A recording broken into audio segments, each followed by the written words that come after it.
and former Director of Nuclear Security at the International Atomic Energy Agency, and I am currently a Senator at the Moroccan Parliament. So, Excellencies, honorable participants, distinguished representatives of Rosatom and other institutions from the Russian Federation, it's a great honor and pleasure for me to welcome you all to this very important session. But before starting, I would like to take this opportunity on your behalf and on my own behalf to sincerely thank the Rosatom for organizing this important event, and through it the government of the Russian Federation for giving us this opportunity to be here in this beautiful city. As you're aware, nuclear power program is a major undertaking requiring a sustainable national nuclear infrastructure that provides for governmental, legal, regulatory, managerial, technological, human resources, and also industrial stakeholder support for, throughout the life of the life cycle of this program. We all know that access to affordable, reliable, and clear energy, the UN Sustainable Development Goal, SDG number 7, is crucial for achieving the other 16 UN Sustainable Development Goals, from eradicating poverty through to the advancing health and education, facilitating industrial development, and reducing greenhouse gas emission. Nuclear power, as you know, with other technologies, can provide the energy to ultimately achieve high-level living standards, good health, a clean environment, and sustainable economy. We also know that by 2050, the energy world would look completely different. While wind and solar are variable energy sources that depend on weather and time of the day, nuclear power plants are dispatchable sources of energy. They can adjust their output according to the electricity demand. The potential for hybrid energy systems that unite nuclear and renewable power sources address the need for both grid flexibility and emission reduction while optimizing financial resources. Additionally, the expanded use of nuclear power for non-electric applications, including district heating, hydrogen production, water desalination, and heat for industrial processes, offer options to reduce emissions.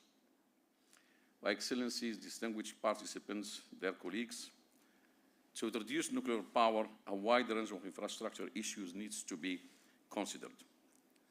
And the IAEA described these issues in 2007 in a brochure entitled Consideration to Launch a Nuclear Power Program, targeted mainly at the policy makers, but later the same year, the IAEA followed up with the original version of this publication, Milestones in the Development of a National Infrastructure for Nuclear Power, which expanded the 3 phases of the development outlined in the brochure and laid out a sequential process to develop a nuclear power program.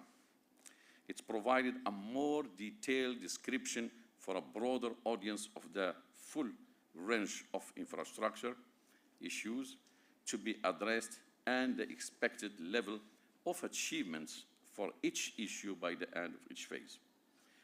This milestone document has been revised considering several developments since 2007, including the lessons learned from the 2011 Fukushima accident and the implementation of the IAEA Action Plan on Nuclear Safety. Other approaches, of course, that are also being used involving, for example, strategic partners, sole supplier, and direct negotiations through intergovernmental agreements. Today, I'm very happy to moderate our dialogue between very high officials from the IAEA, from the national authorities, from nuclear regulatory bodies, and operating organizations. So, because of our honorable guest from His Excellency the Minister from Myanmar, I will ask him first to deliver here his opening remarks. Excellency, you have the floor. Thank you. Thank you very much for giving me this opportunity. I noticed that the big theme of this forum is clean energy, creating the future together. Sure, the nuclear energy can provide to achieve global net zero emission program. The application of nuclear energy for peaceful purposes is secure, sustainable, and it can provide in order to develop socio-economic development. In this regard, nuclear energy is the vital source of clean and sustainable energy with the potential to shape the future. If we want to apply nuclear energy for peaceful purposes, nuclear infrastructure is important, and we need to review what is our current state. It is necessary for a safe, secure, sustainable, and this program must be planned and prepared carefully and requires collaborative commitment. In here, IAEA plays a crucial role in assisting member states in enhancing their nuclear radiation safety and security infrastructure. Myanmar joined the IAEA since 1957, and we have significant assistance from the agency, especially in the area of health, agriculture, food security, livestock production, environment, industrial application, and radioisotope, as well as nuclear and radiation safety and security. For the nuclear energy sector, as you know, the IAEA's milestone approach, moderator already mentioned, includes 90 nuclear infrastructure issues as the set of legal, regulation, technical, human resource capabilities are essential requirements. Our nuclear and radiation safety and security regulation must be in line with the international standards. By following the milestone approach, we can ensure that all aspects of nuclear infrastructure are in a systematic and comprehensive manner.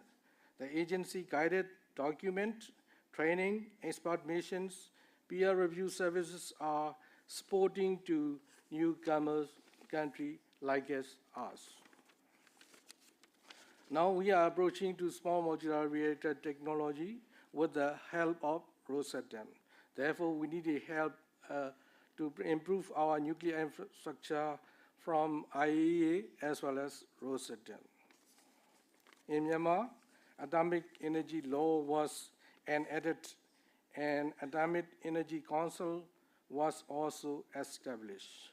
However, we are drafting the nuclear laws with the legislative assistance program of the IAEA.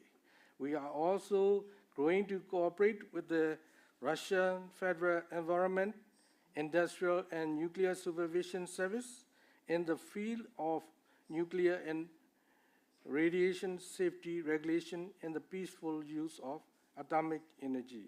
As regional cooperation in ASEAN, Myanmar is in collaboration with ASEAN Network of Regulatory Bodies in Atomic Energy, ASEAN TOM. In conclusion, nuclear infrastructure is a critical driver of any nuclear project. providing the legal, regulatory, technical, and human resources capabilities necessary for the safe and secure operation of nuclear infrastructure. We, around the world, are working to establish the necessary capabilities to support our nuclear program. The global nuclear industry can continue to grow and thrive, providing clean and reliable energy for generations to come. Thank you. Thank you, Excellency.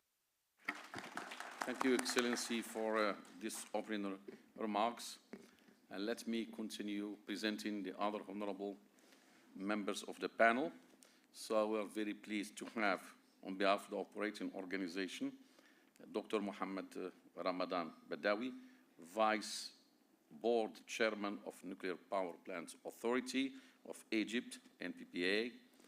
We have also, on behalf of the nuclear regulatory bodies, we have Dr. Olga Lukovskaya, head of the nuclear regulator in Belarus, namely the Department of Nuclear and Radiation Safety of the Ministry of Emergency Situations of the Republic of Belarus.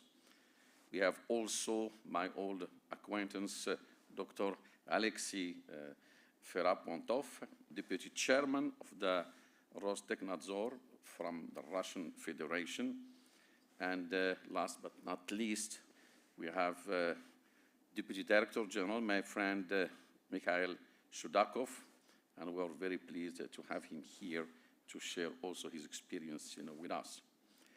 So, honorable speakers, His Excellency, your cumulative solid experience should provide us shed light to the embarking countries on such burning issues such as, first, how should a country foster its nuclear power infrastructure in a cost-effective and timely manner? Second, given the rising interest that are the particularities of small modular reactors, SMRs, in terms of a nuclear infrastructure. Third, and how could the IAEA and the vendor state facilitate a nuclear infrastructure enhancement in a recipient embarking country? And last but not least, what are the main challenges in developing NEPIO, regulator and operator in a country? Of course, I will invite every speaker to present to all the participants their valuable best practices and lessons learned on what a NEPIO, an operator, and a regulator should do in cooperation with the IAEA and the vendor state support to different phases of the nuclear infrastructure and nuclear power projects development. So, of course, we had His Excellency provided his opening remarks, and they will move directly to also Dr. Mohammed Ramadan from Egypt, and we'll ask him the first question. Sir, well, let us, move to the next destination. Of course, it's Egypt, where already 4 units are being built at El Daba nuclear power plant. That I call a nuclear renaissance. And please, Dr. Ramadan, could you share with us what tools you consider significant for nuclear infrastructure developments in accordance with the international requirements? So, Dr. Mohammed Ramadan, you have the floor, please. First of all, I'd like to extend our deepest condolences to the Russian people for the terrorist accident, and we share the sorrow and the sympathy, and we strongly condemn this accident. Back to the question. I am very grateful to share with you all one of the most important issues for the nuclear power project's implementation, the nuclear infrastructure development. Egypt, in implementation of its first nuclear power program in Daba, has paid a considerable attention to the nuclear infrastructure development. We do believe that the nuclear infrastructure development is the key towards achieving the success of the nuclear power program in Egypt. For the main tools that has been utilized in order to achieve the nuclear infrastructure development, I will start with the whole of government approach. I think that for the countries embarking civil nuclear power programs, it is very important to adopt the whole of government approach in order to ensure that all of the infrastructure needs are adequately prioritized, considered, and addressed in a coordinated manner with the full support of all the relevant governmental stakeholders. In this regard, in the case of Egypt, we have in 2008 the formation of the Supreme Council for the Peaceful Use of Nuclear Power, Nuclear Energy, headed by His Excellency, the President of Arab Republic of Egypt, Abdel Fattah al-Sisi. This Supreme Council represents the Nuclear Energy Project Implementation Organization, NEPIO. Below this Supreme Council, there is a coordinated committee. This coordinated committee acts as executive body for the Supreme Council and headed by the Minister of Electricity and Renewable Energy, and involved in its membership representatives from Egyptian authorities, Egyptian ministries, and technical staff. I think this approach is very essential, and the approach of the stakeholder, the governmental stakeholders' involvement and oversight through the different phases of the nuclear program implementation is one of the most important issues and the key for achieving the success of the nuclear power program. This is the tool. Additionally, another tool is, of course, the international cooperation. This is through making use of the resources and tools made available by the international organizations, such as International Atomic Energy Agency, IAEA, and the World Association of Nuclear for Nuclear Operators, WANO. Of course, these international organizations provide the guidelines for the nuclear infrastructure development for the member countries, and these guidelines are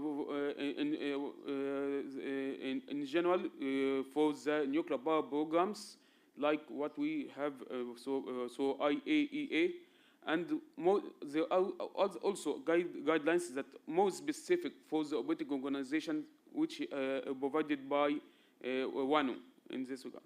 Of course, this have been a very important and very essential to adopt and to follow these guidelines in order to achieve the nuclear infrastructure development in Egypt. And this can be achieved, of course, in accordance with the international requirements and based on the best practice in this regard. And here I'd like to acknowledge the values that NPPA and in general Egypt has gained through the utilization of the milestones approach, the IAEA milestones approach, and the implementation of the action plan resulting from the integrated nuclear infrastructure review mission held in Egypt in 2019. Furthermore, another important tool is the bilateral partnership. The Daba nuclear power project is being implemented through the bilateral partnerships based on the intergovernmental agreement between Egypt and Russian Federation. This bilateral partnership and through our highly experienced Russian partner, we are working together in order to develop the nuclear infrastructure This cooperation with our Russian partners shall not be limited to the project implementation and the construction works, but also shall be extended in order to include the development of the Egyptian nuclear regulatory framework. This, of course, shows the cooperation between our regulatory body, Egyptian Nuclear and Radiological Regulatory Authority, NWA, and the Russian regulatory body, Rosteknadzor. Finally, also, I'd like to refer to the international expertise, to make use of the international expertise. NPPA, in this regard, engages with international technical and legal consultants, and these consultants are working closely with the NPPA team in the area regarding the project implementation and also the development of the nuclear infrastructure issues together. The same approach has been followed by the regulatory body in Egypt, so seeking a support from international and Russian also support TSO during the project implementation. All of these tools together are very beneficial for the countries embarking the nuclear power plant in order to achieve the nuclear power projects and in accordance with the international best practice worldwide. And we are making use of these tools, and we recommend all of the countries to follow the same approach like what we have in Egypt.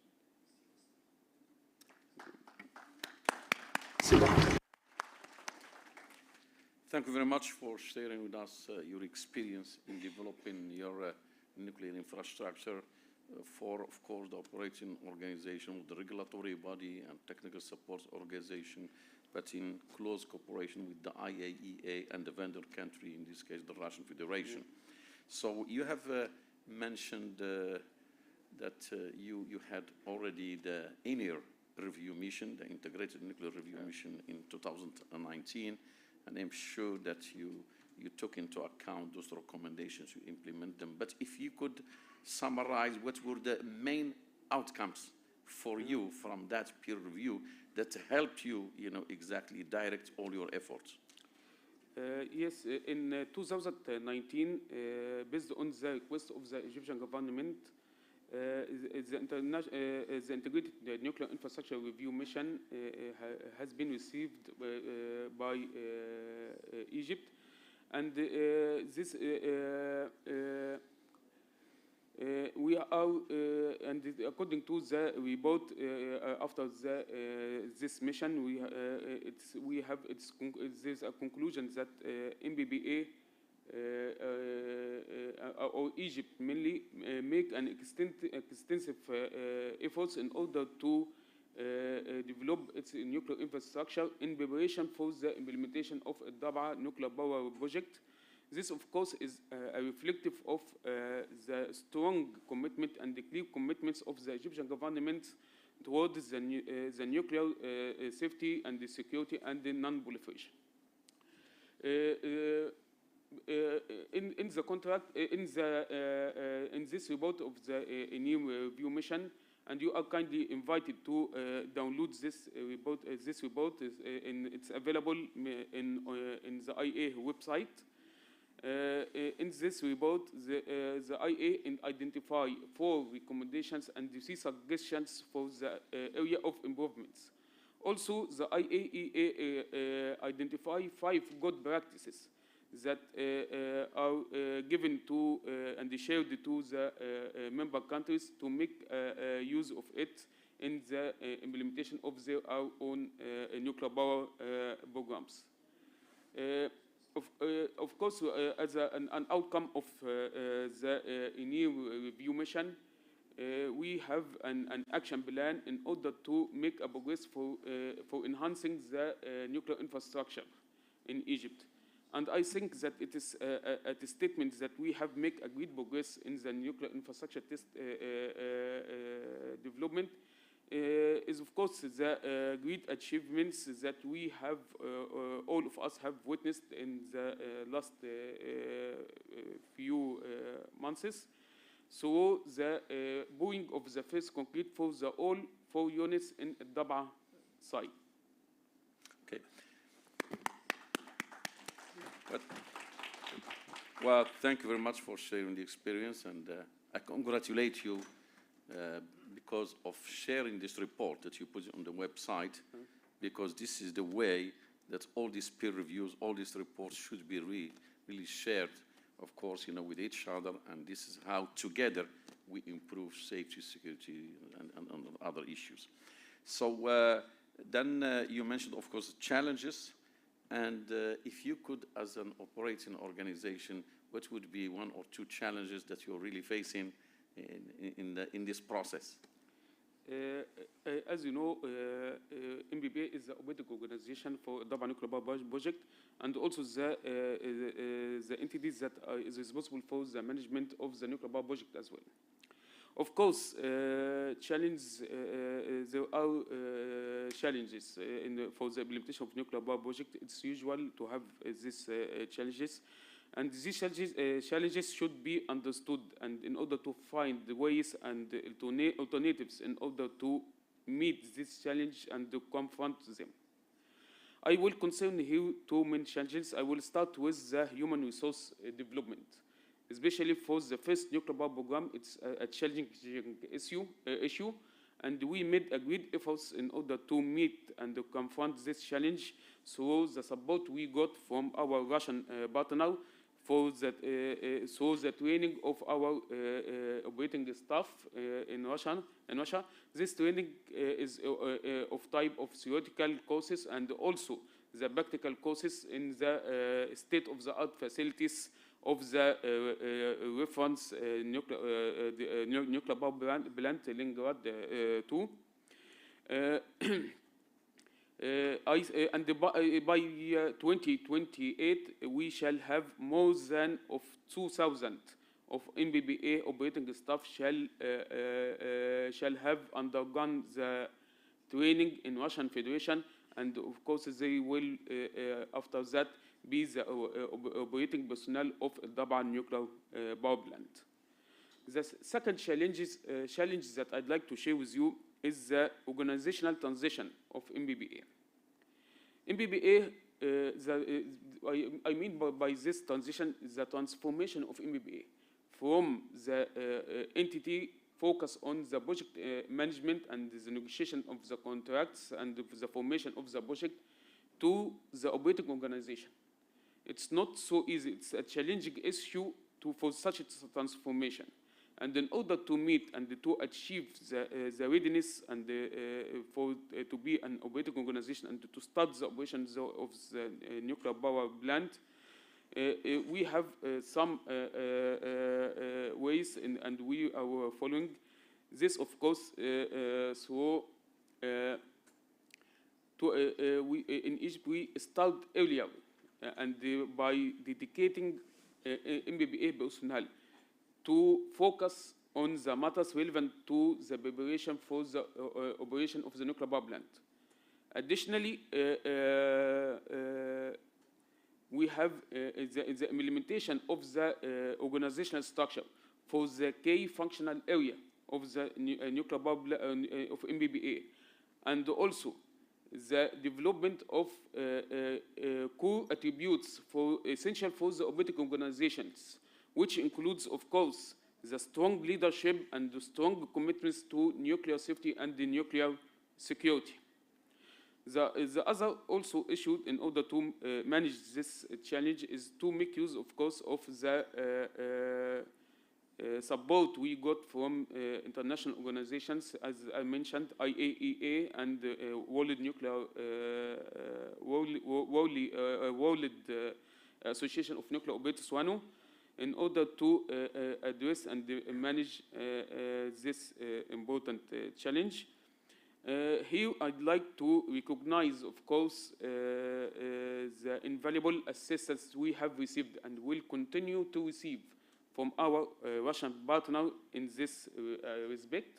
and the cooperative approach between our Russian partners and the NPPA in order to meet all of these challenges together and to assuring the sustainability of the nuclear power program in Egypt. Thank you. Thank you very much, Dr. Ramadan, for all this valuable information and experience you shared with us. And now I'm very happy to move to the next speaker from Belarus, where 2 units of the first NPP were connected to the grid in 2020. And dear Dr. Olga, I do believe you accumulated a thrilling experience in establishing nuclear regulatory framework and licensing process for your nuclear power plants. And on the other hand, the neighboring states were, of course, much excited about your NPP project. As far as I know, you welcomed the impressive number of international peer review missions from the IAEA.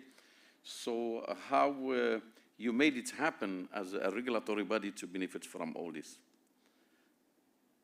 Please, you have the floor.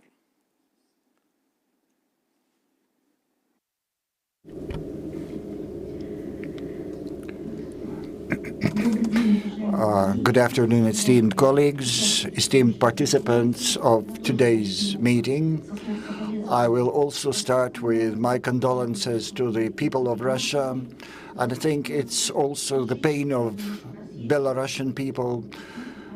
Stand strong. I hope Russia will win. So courage, patience, and a possibility to overcome all the challenges. And in answering your question, I would like to say that our approach to the development of infrastructure in our first nuclear program was a classical approach. We were based on IAEA basic documents.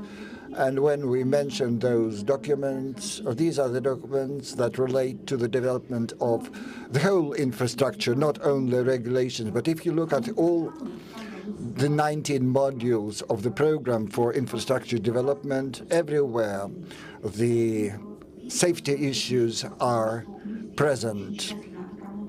We studied the IAEA documents very closely. We formed license regulations, the oversight regulation. We made our plans. That was in 2008, and so all the basic documents that were accepted in our country at the first stage were based on Russian laws. Our law on the use of nuclear energy was published in 2008. We understand that it had a framework nature. Nevertheless, all the basic principles about what to do and what is the responsibility of separate organizations were laid out in this law. As for the development of safety infrastructure, I mean the regulatory system, we also had that as a challenge because when we decided to build the NPP and developed a law, we set up a department, we set up a regulator which was supposed to be an independent regulator, and actually they had all the responsibility for the safety and security. And what is this area? That is setting the criteria for safety and security. Of course, we were based on the basic pyramid principles. The basic laws, like I said, were developed early. And during the construction and commissioning of the NPP, we're supposed to use Russian documents, but by law, by the end of the construction, national documents were to be in place. That was about the technical requirements. Then, during the first stage, the number of people who were we had only 30 persons in our organizations, and these were people that had previously dealt with safety of radioactive sources. So the first challenge was to involve experts from different areas, and we are greatly thankful to IAEA for support. They said, do not be afraid, take young people, take students, hire them, take people from adjacent industry. You know that Belarus is a country that suffered heavily from the Chernobyl accident, so we had a very good system of radiological control. Medical aspects were well developed.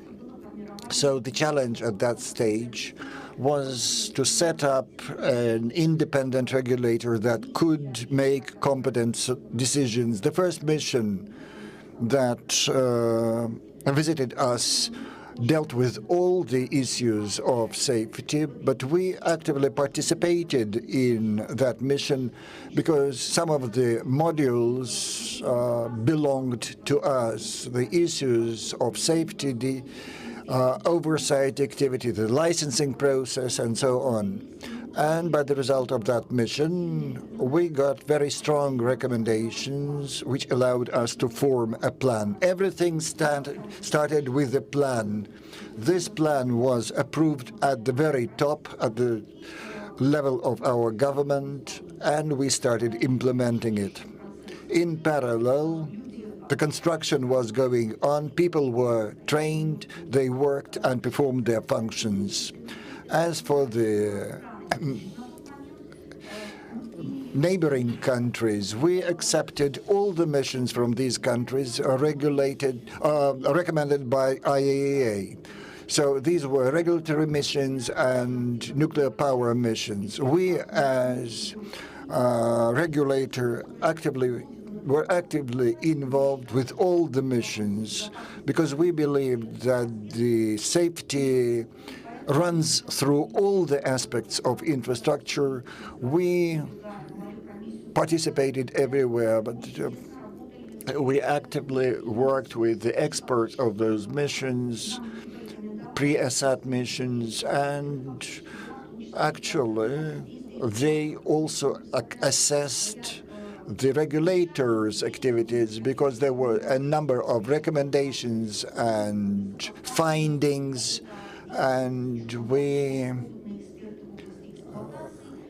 saw that these were experienced operators who provided those recommendations. Starting with 2012, in parallel with performing our normal functions, we formed the infrastructure. Another important issue of infrastructure is international collaboration. In this case, this seems to be an additional aspect, but because we excited quite a lot of interest, because the new countries were few, the neighboring countries all wanted to make agreements with us. But the agreement is not simply a paper. This involves exchange of experience and information. Well, I'm not speaking about the Russian Federation because we worked in an absolutely different format. We worked in the format of a relationship between supplier and buyer, and Russia has always been a good partner. And so all the issues of international collaborations were a big driver for us because a lot of questions were asked and we had to answer them. We had to answer the questions for our own sake and for the sake of our partners from neighbor countries.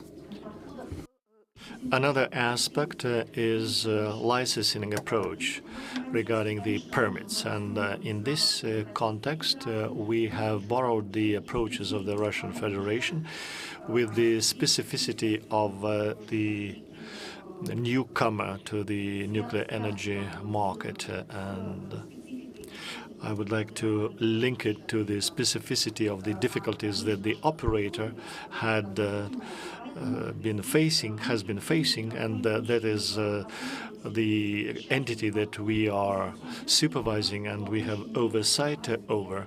That's why the activity was subdivided into small areas, if I can put it like that. And actually, we have been licensing every and each step, providing permits for that particular activity. And that caused a discussion with the IAEA, but we just managed to prove that we are just we are just setting up the operating entity and the regulator per se. That's why we did manage to explain it to our international partners. Then we have been generating the oversight and supervision. We have been developing the documentation because our specialists did not have that much experience of developing the regulatory documentation, but we had input from our Russian colleagues and the workers of the other regulatory bodies. And we have been cooperating then with the EU, and we have been following the guidance of the EU. We did manage to capitalize on the experience of different parties. And then we addressed the issues of nuclear safety. By then, Russia has signed all the basic conventions on nuclear safety, on red waste management and spent fuel handling. And we have been generating the reports in compliance with those conventions. And our work helped us to acquire the required competencies. And I would like to emphasize another important tool of IAEA. It is the review mission of IAEA. And we have received all the missions. There was a mission to assess the regulatory infrastructure in 2016. In 2021, we had a follow-up mission, and we have set tasks of the lessons learned. There are a lot of positive practices. We risked, of course, when we hired young specialists into the regulatory, but the mission analyzed it and they reviewed it as a good practice, because eventually we have set up a competent team that used the regulatory tools quite successfully, because we had been exchanging information with our experienced colleagues. That's about it. Thank you. Thank you very much, Dr. Lovskaya, and for this enriching, of course, experience. And like in Egypt, I mean, you started, of course, based on the experience you gained in radiation safety, radioactive waste, and also the experience, from Chernobyl. So all that experience you build up on that, by, introducing nuclear power. So, and I'm really very happy that you emphasize this bilateral cooperation with the Russian Federation and also international cooperation with the IAEA, the EU, and others. So I think this is really, that would be the case for many countries, is really to rely on this international cooperation. So thank you for that. I'm sure you touch upon all the elements, and maybe only on last, the question is, from your perspective, what were the main challenges in the nuclear infrastructure for an operator and its arrangements for sustainable operation of NPPs in an embarking country? Knowing, of course, that you are a regulator, we are aware of that. Thank you. I've touched upon this issue slightly. And sustainable and competent operator, the organization that, in accordance with the Vienna Convention, is the liable and responsible entity addressing all these safety issues. And this issue is quite important. And It might be our exclusive experience, but anyway, it prompts us that we are thankful to Rosatom of Russia, because there was a vigorous team from Russia, and we have interacted closely with the entity, the supplier of the technologies. That is the company that was doing the construction and was responsible for the commissioning. And to learn to manage the station, to be a full-fledged operator, the entity is supposed to know all the processes in depth, especially at the phase of commissioning the NPP. And so there was an interaction between the suppliers of the technology, the operators, and Rostechnadzor and our regulatory body. We were one of the parties, and it was important not only to train qualified specialists who have a respective background, but to forge a team. There was a reference mentioned about the integrated management, and it is typical for the industry, and it is an intrinsic feature. It cannot be built up shortly, and so the stable operating organization, because it's not just an operator, but addressing the issues of safety and security, indicates that there should be a redundancy in personnel, and if there is an emergency, we should take care of the rotation of the personnel. So stable operating organization was one of the preconditions of providing a license, and there was a program developed together with the commissioning team from Russia. There were provisions made to include the specialists from the Belarusian NPP at all the phases of the commissionings. These plans are still active because one of the units is still under warranty, and the plan is being operated. And there's another important thing. We have been issuing personnel permits for work for all the personnel. It's the practice established in the Russian Federation. It's not like that in all the other countries, but we have taken decision to follow the suit of Russia, and we have even expanded the terms of reference, and because in Russia, the operator is a subsidiary of Rosatom, and it is slightly different in Belarus, and that was the challenge, because to build a team that is supposed to be responsible for safe and smooth, reliable operation was a challenge, though we were quite successful in building up a team. For all this really very interesting, of course, experience and examples you gave us. As you're the only woman on the panel, so I have to give her more time. So I will add one question with your permission, so that she has more time to speak. So if you don't mind, I would add one question. And you shared all the experience in building your infrastructure, the regulatory side and the operational side and so on. But if you could tell us also about next actions for the future. I know that everything is a process. It's always, you have to improve, to continuously improve. So you have the floor.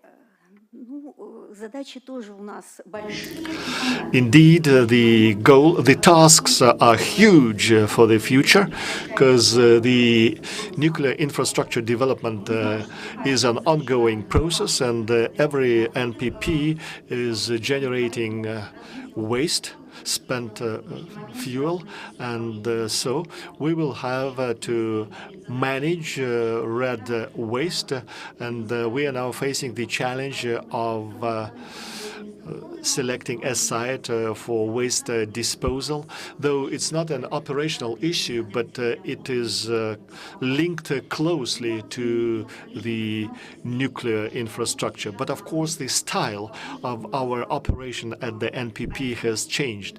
We still have a division at the site of the facility of the NPP, but the inspection methods have changed.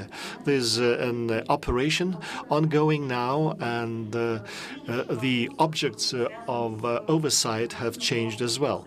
Talking about the regulatory base, the Russian Federation is updating the standards and regulators because the safety requirements getting more strict, and it is a continuous process. There are new norms and standards and codes are introduced, and the NPP should meet all the new requirements. It should re-engineer approaches and to generate new documents to meet the safety requirements. And of course, we are supervising it and do oversight it and have an oversee it, and they should ensure and the execution of the applicable law as an operating organization, and we should oversee it.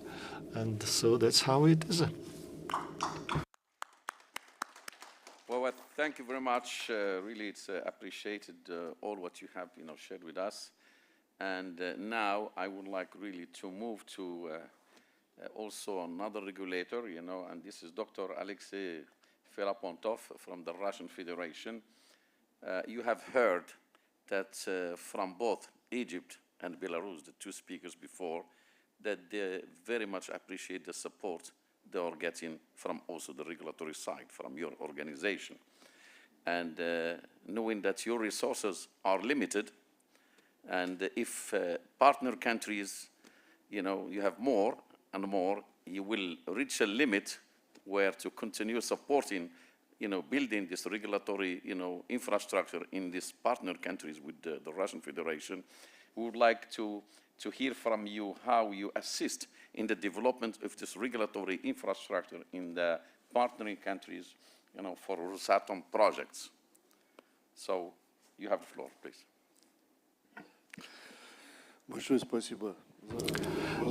Thanks a lot to express my opinion and share my experience. I would like to thank the colleagues from Egypt and Belarus, because virtually they have mentioned all the things that I meant to say. And trying to be serious, I would like to say that the most important thing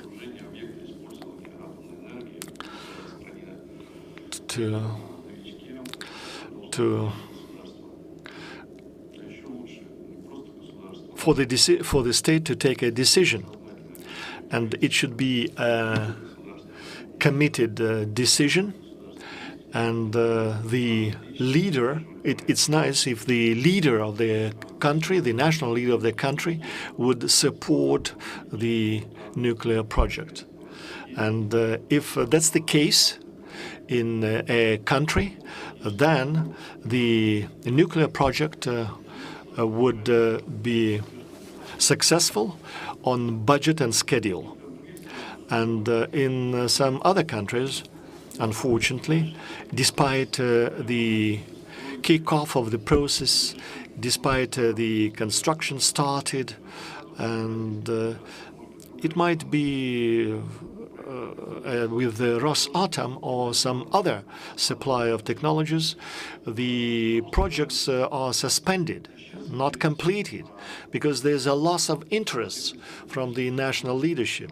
But there's still demand for power, for electricity.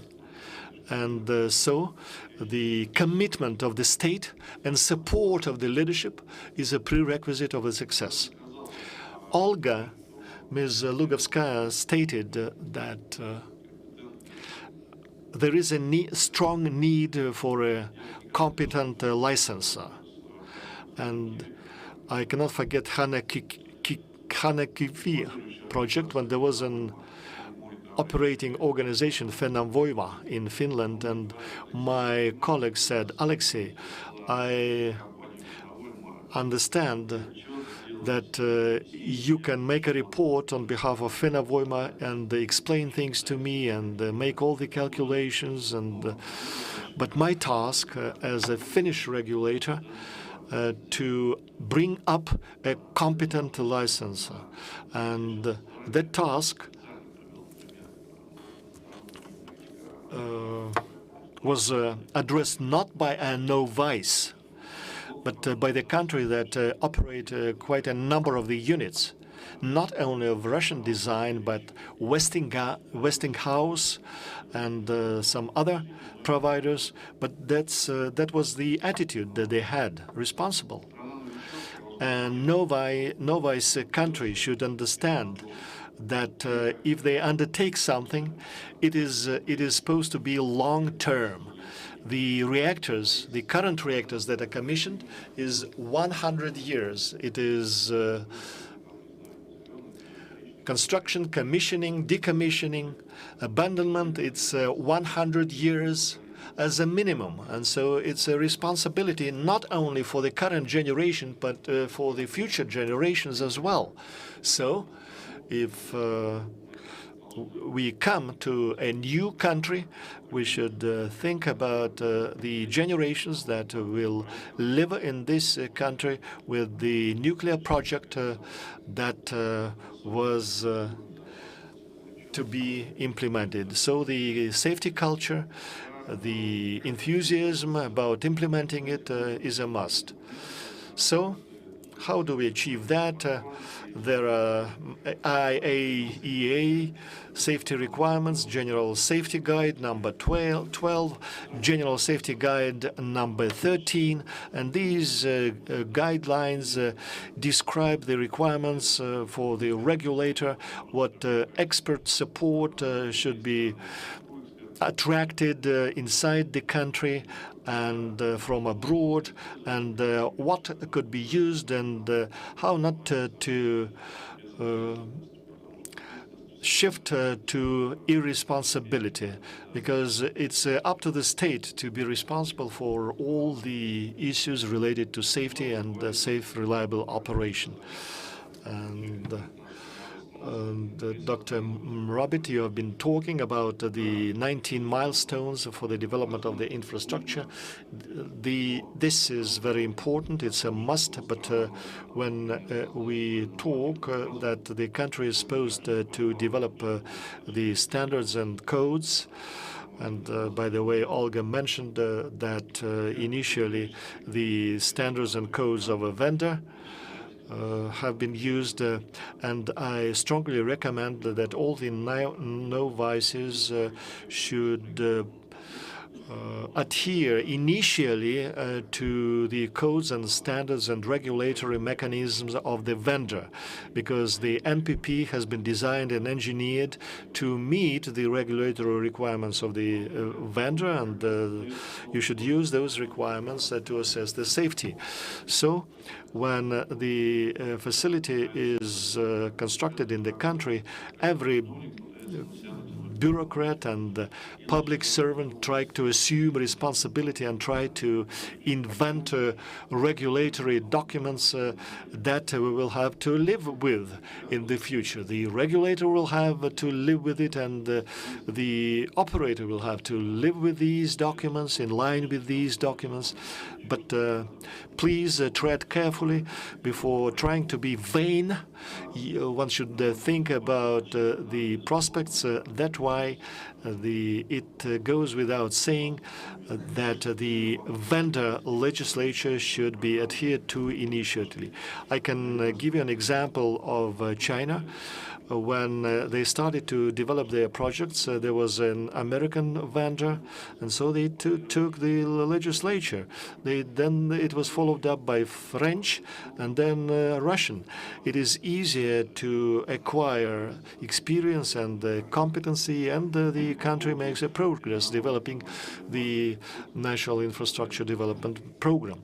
Talking about the standards and codes, I apologize, Olga, to you, but I refer to your Belarusian experience. And she said that Russia is changing their documents. But that's true. It is necessary to review the document and update it once every 5 years. It doesn't mean that we change them, but we review them.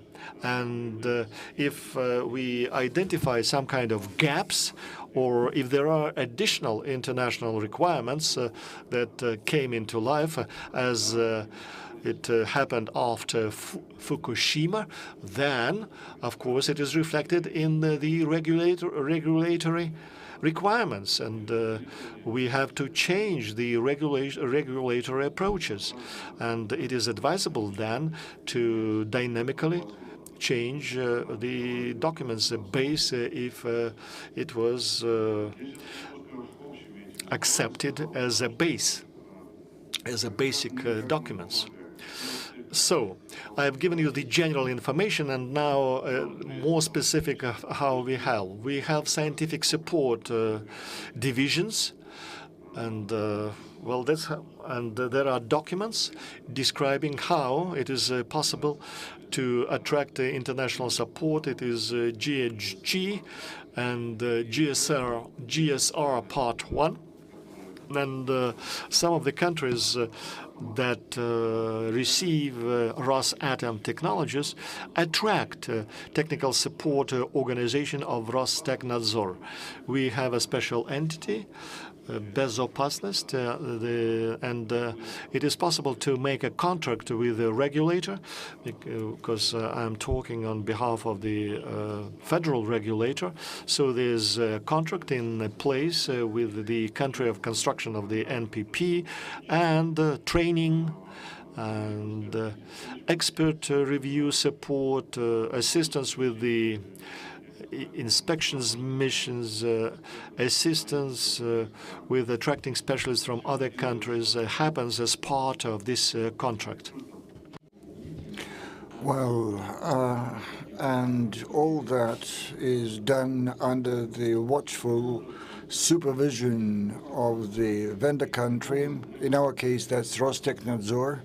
And in that fashion, we and the novice country, well, the novice country gets a normal channel of comprehensive, competent assistance, including consultations of what's to be done, how it's to be done, and what's the sequence of actions. And I would like to emphasize very strongly that the presence of a contract with the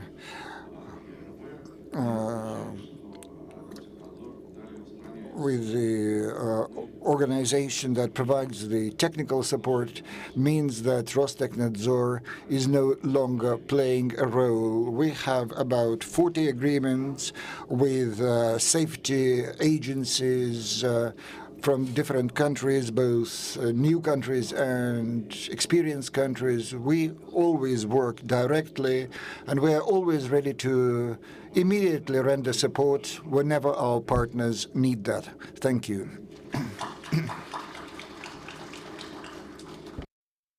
Well, thank you very much for this comprehensive answer. Now I fully understand why both Egypt and Belarus are very happy, with you.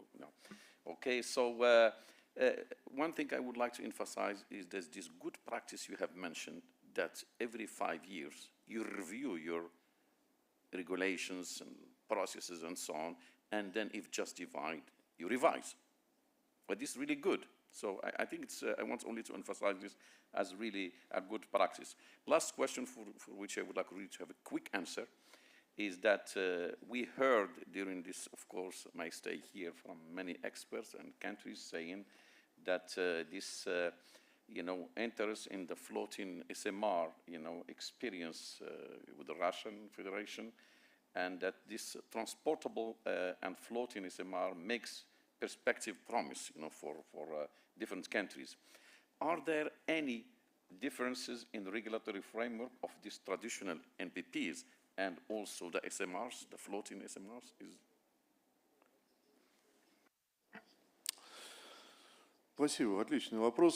Thank you. An excellent question.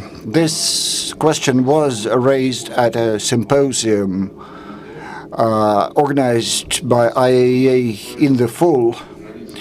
This is the boundary of between the maritime law, which is based on the Convention on Protection of Human Life at Sea, the so-called SOLAS Convention, and the nuclear law, the national nuclear law. The SOLAS Convention has Chapter 8, and that's a requirement to nuclear-propelled ships. And there's the nuclear code. Well, it has a long title, the Code on the Safety of Nuclear Trade Vessels. So when we're talking about the floating NPP safety regulation, or we're now talking about our nuclear icebreakers, we're talking about symbiosis and integration between those laws. Well, it's important to save human life at sea and to avoid a nuclear accident or incident. The Soviet Union and then Russia regulated the safety of nuclear vessels starting from 1959, when the first nuclear icebreaker Lenin was launched. I'm talking about peaceful use of nuclear energy, of course. Later, we had a lot of icebreakers, so first-generation icebreakers, then second-generation icebreaker. Now we have icebreakers with nuclear propulsion systems of the third generation, and that's an Rhythm 200 integrated reactor. Well, we've spoken to IAEA. We made presentations to IAEA many times about that. We suggested implementation of Russian regulations on safety for use at international platforms, and now we use we have 6 icebreakers with Rhythm 200 propulsion systems floating, and 4 nuclear NPPs are being built, and 2 more icebreakers are being built. So the number of the reactors, of the integrated reactors, Rhythm 200, is about 200 pieces. But a Rhythm 200 is now used on land, on shore.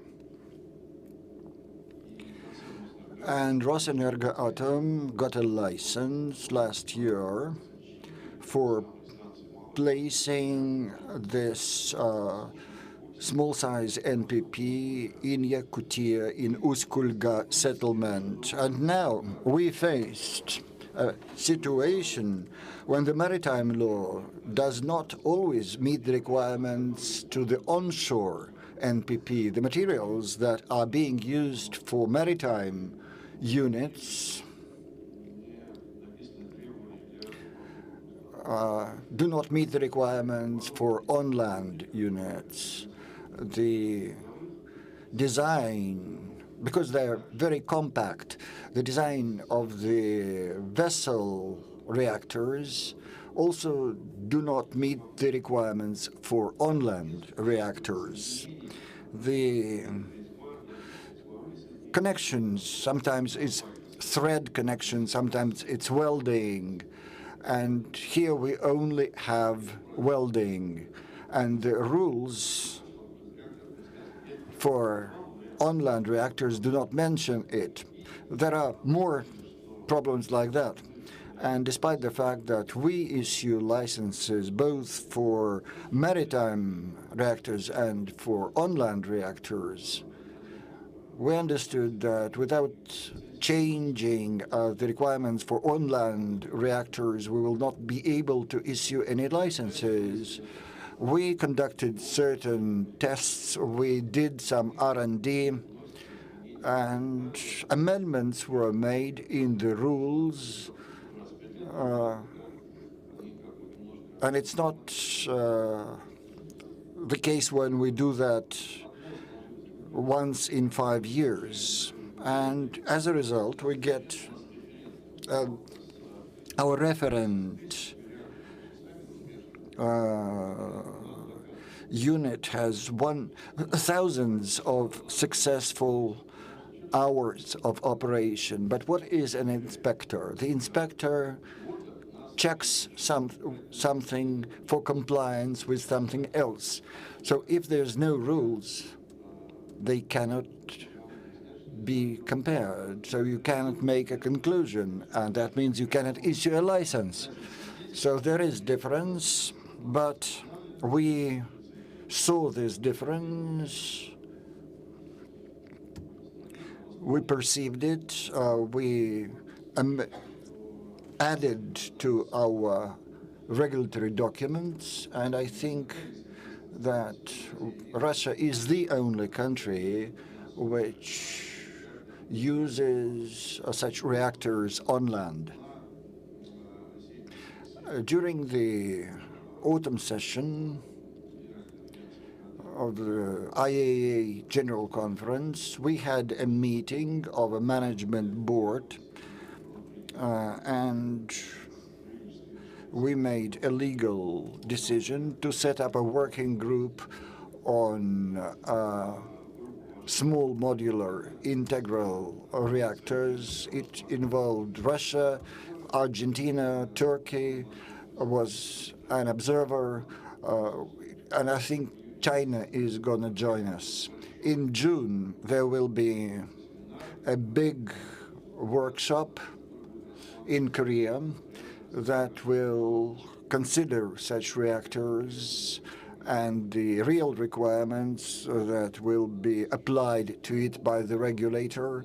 Given the experience in Argentina, Mr. Gonzalez is a very active participant of that process, and certainly Russia, and I think Chinese colleagues were also trying to do something to this end, and they will participate in that workshop. Thank you. Thank you very much, Alexei, for this sharing this innovative solution and also the way forward to work with others on these requirements. Last but not least, we'll have also very experienced person. This is my friend Mikhail, DDG at the IAEA. And by the way, for your information, he used also to be the head of the operator of nuclear power plants as well until 2015, and also served as the director of Moscow Center for the World Association of Nuclear Operators, WANO. Since February 2007. Now, my question to you, DDG, as the IAEA representative in our panel today, could you please share with us what do you consider the key priorities for embarking countries in nuclear infrastructure development and in IAEA as supporting organization based on your collected experience? Thank you, Hamar. Спасибо большое за вопрос. Yes, thank you. At IAEA, more than 10 years ago, we invented and prepared documents on the infrastructure system with 19 modules and 3 phases, and we conducted 36 integrated nuclear infrastructure review, peer review concerning the readiness of such systems in 25 countries. So there's more inspections than countries because there's pre-inspection, post-inspection, and so on. And we continue with this program, which is developing successfully. We, even after giving recommendations, we do not leave things as they are.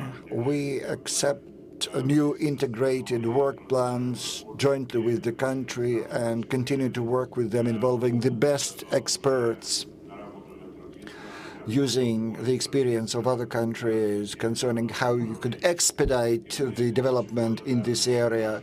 And we're very grateful to the member states of IAEA for accepting and abiding by those requirements. Although I emphasize that IAEA requirements are not mandatory. They are not binding, they're just recommendations. I would again mention that the most serious accident happened in the countries with the best developed nuclear infrastructure. That's 3 Mile Island in the United States with the reactor meltdown. It's Chernobyl in the Soviet Union and Fukushima in Japan, where the nuclear infrastructure was the best developed at that moment. So the presence of infrastructure as such does not guarantee 100% that the accident will never happen. It helps to safely operate, yes. But let's take 3 most important incidents. Human factor was the main cause. At 3 Miles Island, the operators didn't have higher education, and they did not know what they did with the reactor vessel that hydrogen accumulated and exploded. They did not understand the process. In Chernobyl, they violated the procedure, many items of procedure. Well, some of the features were due to the design. We know that the scram operation at the last moment was decisive and increased the delta positive reactivity. And that resulted in that explosion. And the first neutrons were emitted and control was lost. And there was a heat explosion. Well, that was a nuclear explosion, in fact. So the core exploded and became subcritical. And we understand why Dr. Toptonov violated that rule, or actually many rules, why he lifted all the control rods. Well, I did that because he wanted to avoid the xenon pit. Because after the experiment, he would have been told to increase the power, but because of xenon poisoning, he would be unable to do that. So he did not quite understand the process. He did not understand why this should not have been done. The same in Fukushima. There are volumes of mistakes there, but it's due to human factor. There was the planned cool down of the reactor, and they could not reopen the reactor. Here, they should have violated the instruction. They needed to have knowledge. The culture of safety and a good knowledge by the operator is the essence, so that they may take the correct decision. So this safety culture is based on high professionalism and training, apart from the existing infrastructure. The infrastructure does help, but it is not a decisive factor. And we are thankful to the countries who comply with those regulations, and Belarus is a paragon here. They abide by all the rules. They had all the inspections, although it is being attacked by a country which I will not mention. So when there's a political interest, the country doesn't care how open you are. The Emirates also followed all the IAEA recommendations and are also an example to be followed. They had all the inspections, and we call upon the countries to do that. But what do the developing countries do who are incapable of creating a powerful infrastructure? Should they do without nuclear energy? And when we say that we should replace 70% of carbon energy for nuclear, we need to help them. And here the design vendor or design supplier role is very special. And Rosatom and Rostechnadzor and Alexei personally built dozens of regulators in different countries, and we are thankful to him for that. But the main part in developing countries should be played by the design and project supplier. In Africa, we're often asked, how do we develop the regulator? Well, what if Korea supplies this or that, and we don't have a contract? So sign a contract with those who will help you develop your infrastructure. And also, some people sadly ask, it will take us 20 years to build infrastructure and then think about nuclear energy. No, you must demonstrate the safety at the moment of commission of your NPP. That's your sovereign right. It doesn't mean you cannot build an NPP before you create an infrastructure. An ideal infrastructure does not exist, and you will never build it. It must be safe and reliable enough for 100 years. And Alexei was right. It must be supported by the governments and state agencies, irrespective of the party in power, the president or the prime minister. So if you're in this business, please support safety at every level. Please adhere to high culture of safety. And the safety culture, I already mentioned it. If you forget about all the strict regulations, means that you should not close your eyes on a visible problem. You shouldn't think this will not happen while I'm the head of the shift, while I'm the director or the minister. You need to see the problem as soon as it arises, and for that you need professionalism and appropriate education, and then maybe nothing will happen. Well, if you think nothing will happen in 10 years, that's a mistake. You should not close your eyes on a small problem that may arise. That's why NPPs are upgraded constantly, given the information, minor events. And when I'm told in the Philippines we will relaunch the nuclear power plant, no. In 40 years it has become a completely different country. You had shut it for 40 years, and other countries improved their regulations and procedures, and Alexei was absolutely right that the regulator revises the legal framework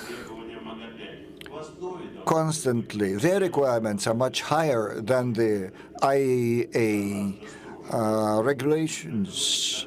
And as for Let me tell you what my stance on the SMRs is. The SMR development should adhere to these 19 miles, but they should be scaled up or down, either 0 or 100%, depending on what the project is. You will have to analyze what the specific project is. IAEA is not a judge to see whether the country is ready for operation or not. It's not our purview of responsibility. We can help. We can help to train the personnel. It's up to the country to operate the facility. And we open our mission in the novice countries, and then you should be prepared to the reaction of your neighboring countries if you are not prepared for the operation. But it's up to you, and it is your operator and your regulator that is sure to safely operate the NPP, and nothing would happen. And you should be ready to be prepared for any emergency. And getting back to what I have mentioned before, the responsible vendor should give a helping hand. And in regulation mechanism and all the other things to facilitate safe operation of the NPP. And we will, in the IAEA, we will be giving a helping hand as well.